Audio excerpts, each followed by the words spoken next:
박민서가 마운드에서 던진 공이 시속 110km를 찍는 순간 블랙 퀸즈의 분위기는 완전히 달라졌다. 상대 타자는 시즌 1에서 6할 타자로 불렸던 송가였다. 하지만 박민서의 공은 스트라이크 존을 날카롭게 통과했고 손가의 방망이는 결국 허공을 갈랐다. 추신수 감독과 이대형 코치, 윤성민 코치는 더 확인할 것도 없다는 표정으로 박민서를 바라봤다. 기존 선수들도 웃고 있었지만 그 웃음 속에는 긴장감이 섞여 있었다.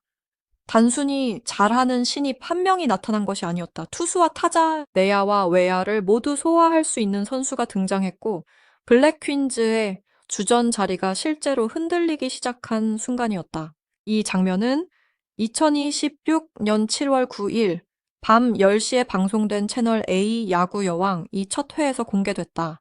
시즌 2를 준비한 블랙 퀸즈는 국내 50번째 여자 야구단이라는 이름 아래 다시 출발했지만 이번 시즌의 조건은 훨씬 냉정했다. 승률 6할을 달성하지 못하면 팀이 해체될 수 있다는 목표가 걸렸고 국내 경기를 넘어 일본과 대만의 여자 야구팀과 맞붙는 국제전도 예정돼 있었다.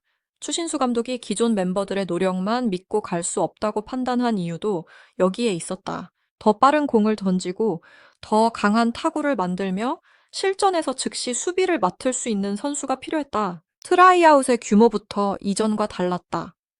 지원자는 총 47개 종목에서 308명이 몰렸다. 이들이 보유한 메달 수만 합쳐도 117개에 달했다. 서류 심사와 면접을 거쳐 30명이 추려졌고 제작진의 사전 테스트를 통과한 18명만이 최종 트라이아웃 무대에 설 수 있었다. 경쟁률만 놓고 보면 약 17명 중 1명만 현장 평가 기회를 얻은 셈이다.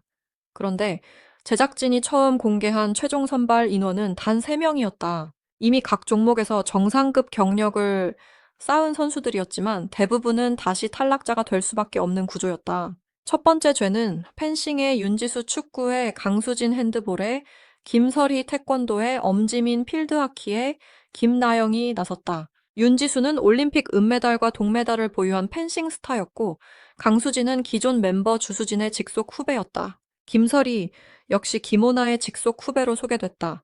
캐치볼에서는 윤지수와 엄지민, 강수진, 김설희가 안정된 모습을 보였다. 반대로 김나영은 처음 공을 주고받을 때 완벽하지 않았다.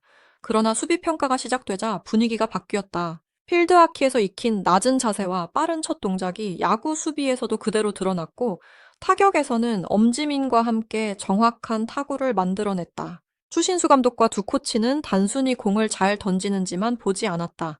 공을 잡은 뒤 다음 동작으로 얼마나 빨리 이어지는지, 타구 방향을 미리 읽는지, 실수한 뒤 곧바로 집중력을 회복하는지까지 확인했다. 그 결과 첫 조에서는 김설희를 제외한 4명이 1차 합격을 받았다.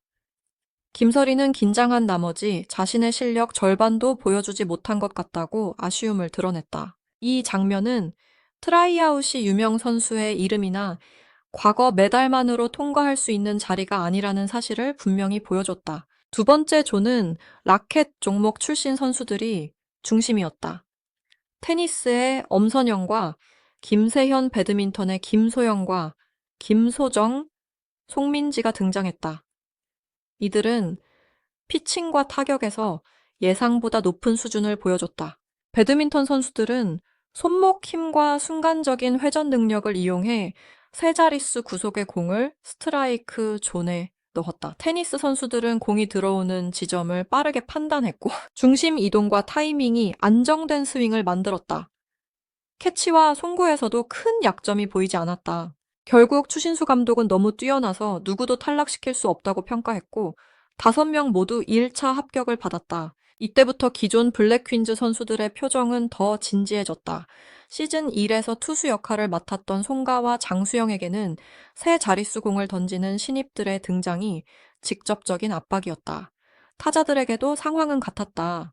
단순히 힘이 좋은 선수가 아니라 다른 종목에서 수년간 공이 속도와 방향을 읽어온 선수들이 합류 후보로 올라왔기 때문이다.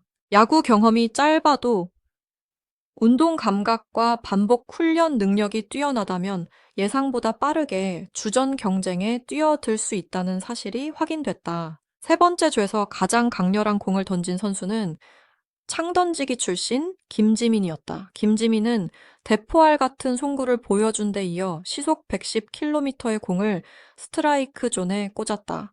당시 기준 블랙 퀸즈 트라이아웃 역대 최고 구속이었다. 창을 멀리 던지기 위해 길러온 어깨 힘과 몸통 회전이 야구공에 전달되자 구속은 단숨에 최고 수준으로 올라갔다. 하지만 강한 어깨만으로 최종 합격이 보장되는 것은 아니었다. 코칭 스태프는 제구와 수비 전환 타격 적응력까지 함께 판단해야 했다. 같은 조의 소프트볼 선수 최혜빈은 전혀 다른 방식으로 존재감을 드러냈다. 최혜빈의 강점은 안정감이었다. 수비 동작이 매끄러웠고 타격 자세도 흐트러지지 않았다. 무엇보다 포수로 앉았을 때 가치가 커졌다. 장수영과 배터리를 이룬 최혜빈은 블랙퀸즈에서 주루가 빠른 선수로 평가받던 이수영과 김민지의 도루 시도를 저지했다. 기존 선수들이 실직 위기라는 반응을 보일 정도였다. 포수는 공을 받는 능력뿐 아니라 투수의 리듬을 관리하고 주자를 묶어야 하는 자리다. 최혜빈은 소프트볼 경험을 바탕으로 이 복잡한 역할에 즉시 적응할 수 있다는 가능성을 보여줬다. 마지막 네 번째 죄는 아시안게임에서 3차례 연속 동메달을 따낸 여자 축구의 전가을 한국 여자 프로골프 투어 통산 5승을 기록한 김시원 플래그 풋볼에 서가은 골프의 박민서가 참가했다. 이름만 놓고 보면 국제대회와 프로 무대 경험이 풍부한 전가을과 김시원이 가장 큰 주목을 받을 수 있었다.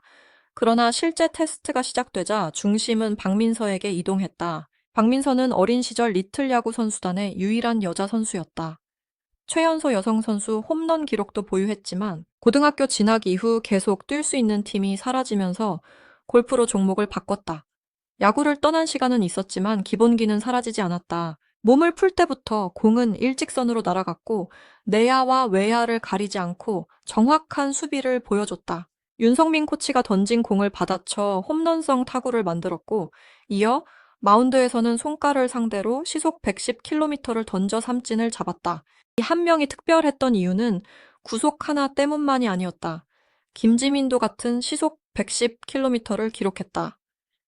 그러나 박민서는 투구와 타격, 수비를 모두 높은 수준으로 수행했다. 어느 한 포지션에 문제가 생겨도 다른 자리로 이동할 수 있었고 경기 흐름에 따라 투수와 야수를 오갈 가능성도 보여줬다. 추신수 감독이 박민서를 만장일치 1순위 합격자로 결정한 이유였다. 기존 에이스 송하에게는 가장 직접적인 경쟁자가 생겼고 내야수와 외야수 역시 자신의 자리가 안전하다고 말하기 어려워졌다. 1차 평가를 통과한 선수는 모두 12명이었다. 이 가운데 박민서와 최혜빈은 곧바로 최종 합격을 확정했다. 남은 10명은 다시 2차 평가를 받아야 했다. 코칭 스태프가 가장 중요하게 본 것은 실전에 바로 투입할 수 있는 내야 수비였다. 타격 평가에서는 윤성민 코치가 직접 빠른 공을 던졌고 지원자들이 그 공에 정확하게 배트를 맞힐 수 있는지 확인했다. 운동 능력이 뛰어난 것과 야구 경기에서 아웃 카운트를 잡는 것은 다른 문제였기 때문이다. 당초 남은 자리는 한 자리였다. 추신수 감독은 세 번째 최종 합격자로 필드하키 출신 김나영을 호명했다. 김나영은 첫 캐치볼에서 약점을 보였지만 수비 범위와 타격 정확성, 빠른 적응력에서 높은 평가를 받았다. 여기서 발표가 끝나는 듯했다. 그러나 코칭 스태프와 구단은 예상을 바꿨다. 훌륭한 선수가 너무 많아 추가 합격자를 정했다는 설명과 함께 테니스 출신, 김세현 배드민턴 출신 송민지의 이름이 불렸다. 최종 선발 인원은 3명에서 5명으로 늘어났다. 최종 합격자는 박민서, 최혜빈, 김나영, 김세현, 송민지였다. 기존 원년 멤버 12명에 신규 멤버 5명이 더해지면서 블랙 퀸즈는 17명의 완전체로 새 시즌을 준비하게 됐다. 추신수 감독은 시즌 2 개막전까지 남은 시간이 단 2주라고 강조했다. 새 선수들이 합류했다고 바로 강팀이 되는 것은 아니었다. 서로 다른 종목에서 익힌 움직임을 야구의 수비 위치와 주루 판단 쌓인 플레이에 맞게 바꿔야 했다. 기존 선수들과 호흡을 맞출 시간도 매우 짧았다. 그럼에도 이번 트라이아웃이 블랙퀸즈에 준 효과는 분명했다. 박민서는 투수와 중심 타선 경쟁을 동시에 흔들었다. 최혜빈은 포수 수비와 도루 저지 능력으로 기존 주자들과 포수진의 긴장감을 만들었다. 김나영은 즉시 활용 가능한 수비 자원으로 평가받았고, 김세현과 송민지는 라켓 종목 특유의 반응 속도와 정확성으로 팀의 선택지를 넓혔다. 이전에는 부상이나 부진이 생기면 대체할 선수가 부족했지만, 이제는 한 자리를 두고 여러 선수가 경쟁하는 구조가 만들어졌다. 반대로 원년 멤버들에게는 잔인한 변화였다. 시즌 1의 활약과 인지도는 시즌 2의 주전을 보장하지 못한다. 추신수 감독은 이름이 아니라 현재 실력과 팀에 필요한 기능을 기준으로 선수를 선택했다. 송강화 6할 타자였어도 박민서의 공에 삼진을 당할 수 있었고, 이수연과 김민지가 빠른 주자였어도 최혜빈의 송구에 도루가 막힐 수 있었다. 바로 이 장면들이 새 시즌의 경쟁이 단순한 연출이 아니라 실제 자리 싸움이라는 사실을 보여줬다. 트라이아웃에서 가장 무서운 것은 누가 한 번 잘했다는 사실이 아니다. 불과 몇 차례의 테스트만으로도 기존 전력의 약점을 정확히 메울 선수들이 동시에 나타났다는 점이다. 308명에서 시작된 경쟁은 18명의 현장 참가자, 12명의 1차 합격자, 5명의 최종 합격자로 좁혀졌다. 그리고 살아남은 5명은 축하받는 신입이 아니라 기존 선수들의 자리를 빼앗을 수 있는 경쟁자가 됐다. 이제 블랙퀸즈의 진짜 문제는 선수가 부족한 것이 아니다. 누굴 선발로 쓰고 누굴 벤치에 남기며 어떤 순간에 박민서와 최혜빈 같은 다재다능한 선수를 투입할 것인지가 더 어려운 고민이 됐다. 개막전까지 주어진 시간은 단 2주였다.